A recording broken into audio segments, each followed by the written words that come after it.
Hey loves, welcome back to my channel. For those of you that are brand new, my name is Candace and this is my channel, Fruitful.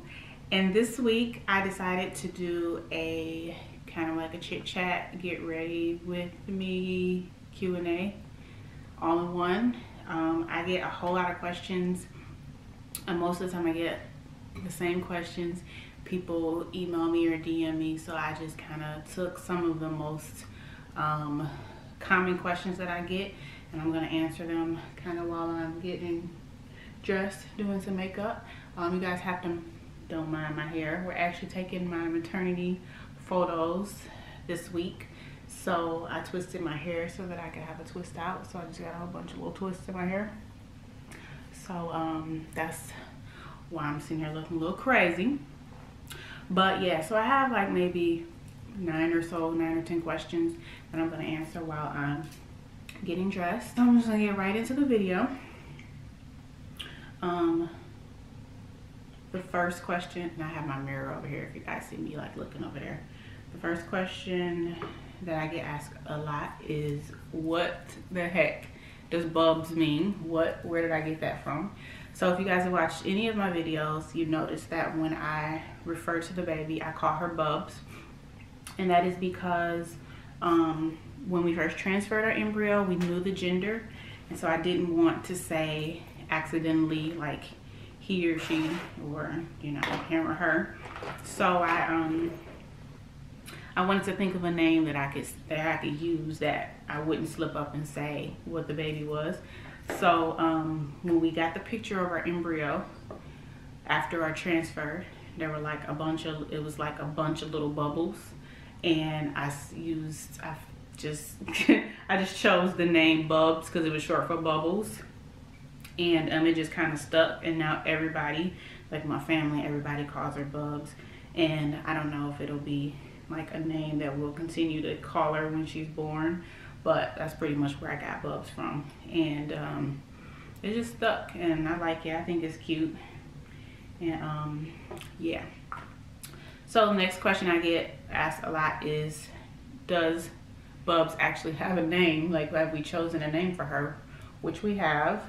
I shared in a previous update that I have been holding on to a name for about 10 years. I chose for a girl when we thought we were going to have a baby like right away. So and we will share the name at birth. I won't share it before then.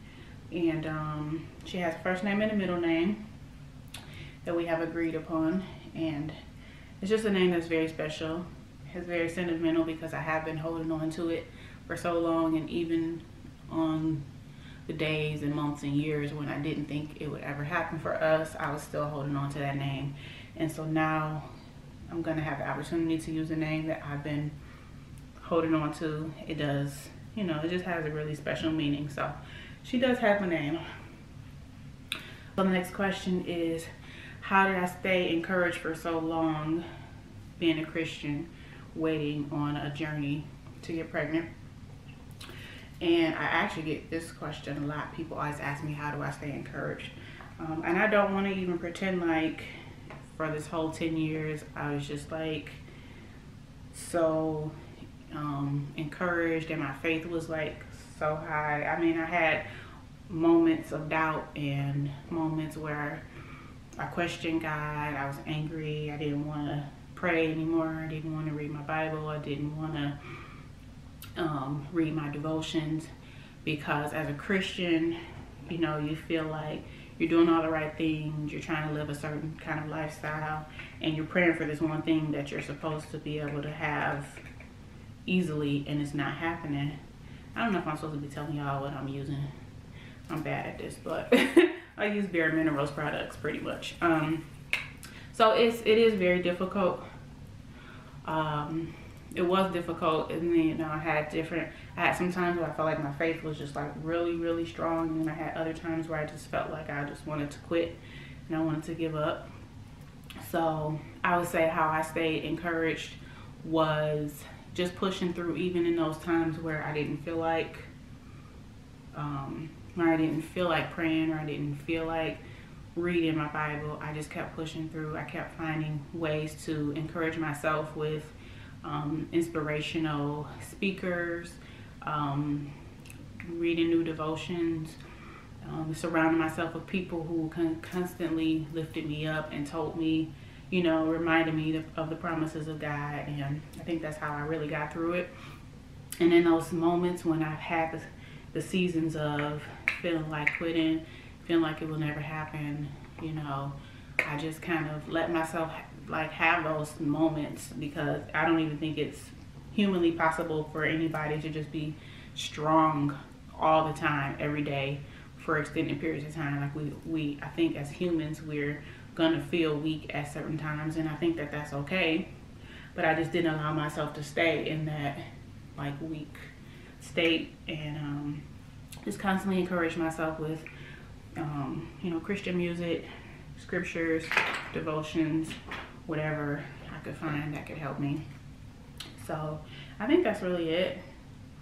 And it is harder as a Christian, because you might see other people who you say, well, I'm trying to live the right way, and this person's doing all this other stuff, and they're getting what they've been asking for, and I'm not. So it is a little bit, I think, more difficult, you know, as a Christian when you're dealing with infertility, and you just have to work a little bit harder to continue to encourage yourself and to strengthen your faith. So next question is, how do we pay for IVF? We saved our money, and we paid for our first cycle that failed. So we were like out of like $10,000 after all of the testing and everything. And then the second cycle we used credit card and a little bit more of our savings. And also it was a blessing that my insurance covered my medications, so I only had to pay like a copay, so that cut back a lot. But I did want to share with you guys, I was not able to use these programs, but there are 2 programs that help paying for your IVF medications. One of them is Compassion Care, and one of them is First Steps. I don't know if you guys are familiar with those, but I did try to apply for those, and I didn't. I don't know, I think I was able to get like 5%, because I don't know if it's like an income-based thing, or I don't know exactly how it works, but we weren't able to get approved for them. But hopefully it'll be able to help you guys. But so yeah, that's how we pay for IVF. Our insurance helped us with the medication, and then for our out-of-pocket stuff, we just used whatever we had. We, you know, got our savings, we used a credit card, so that's really it. Next question I get a lot is, what did I do differently the IVF cycle that I got pregnant? This question I think I get asked the most, and I know I have a whole lot of videos and a lot of people join my journey kind of like towards the end, and they can kind of get my history. But for the IVF cycle that was successful, I did the ERA test, the endometrial receptivity array test, which told me that I needed 24 additional hours of progesterone. The ERA test is becoming much more common now, because it is giving doctors a little bit more information about why some IVF transfers fail. So I did a video on that I'll link above. And then I also did acupuncture, which I think those are the 2 things that really actually made the biggest difference in this cycle. And what else? Yeah, I did a whole video on my IVF success tips that I can also link above. Okay, so next question. I think there's only a few more. All right, next question is, why did we decide to transfer 1 embryo versus 2? I get this question a lot too, because people say, well, I thought you have better success when you transfer 2 embryos, which normally you do, is what my doctor told me. He always transfers 2 embryos, and he actually suggested that I transfer 1 this time, just because we had 3 embryos all together, and I just was not feeling transferring 2 embryos and something happens and we only have 1 embryo, because I knew in my mind I wasn't going to do another IVF cycle. And so with me doing the ERA test and with our embryos being PGS tested, he figured that we would have a very high chance of success with just transferring the 1 embryo. And so we went back and forth for weeks about transferring 1 versus transferring 2, and we decided to transfer the 1, which I'm very happy about, because actually the next question is how many embryos do we have left, which we have 2 embryos still frozen. And I just dropped my thing, that's gonna stay on the floor. So we have 2 embryos left, and then people always ask me when will we transfer our next embryos, and it's actually a good question, because in my mind I would like to do it sooner than later. I would like to do it pretty soon, but I want to make sure that I give my body a chance to heal and give myself time to get adjusted to having a baby and being a mother. So I don't have a like exact time frame when we will transfer the other 1 or 2, but I would like to do it soon. Like, I wouldn't want our kids to have a huge age gap, especially y'all be 35 in a couple months in the springtime, so I don't have a whole lot of time to waste. I think there's just one more question. Yeah, so the last question is, will we do a nursery tour? Yes, I am very excited about showing you guys the nursery. I don't know how it looks, but whatever. This is just a very basic, everyday little makeup look. I'm really excited about showing you guys the nursery. I will do a nursery tour once it's all done, so it'll probably be a few more weeks or a month, maybe another month. It's almost done, but I'm missing a few key pieces in the nursery that makes it feel like it's all coming together. So I want to make sure that it's perfect before I show you guys. I haven't even shown like a lot of my close friends yet, or family, because I'm like, I want it to be done, I want it to be perfect. But I will do a nursery tour.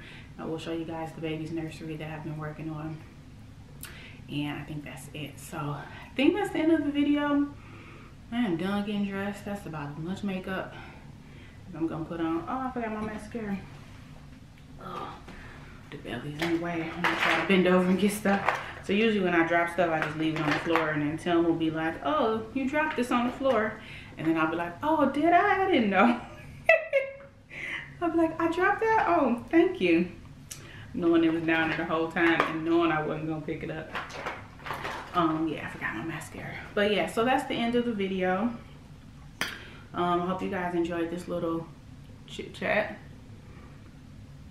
I probably sucked at this get ready with me, because I think I'm supposed to tell y'all like all the stuff I'm using, but it's not like I'm using anything that's super fancy. Like, this is from this mascara is from where is it from? Sephora. So pretty much I use Bare Minerals products, which is my favorite, and then I'll use MAC like highlighter, lipstick, and you know, whatever. And then I use the eyeliner, what you call these things, eyebrow brush. Yeah, I probably won't do another one of these videos, because I'm probably supposed to be like telling y'all what I was using and stuff. My bad.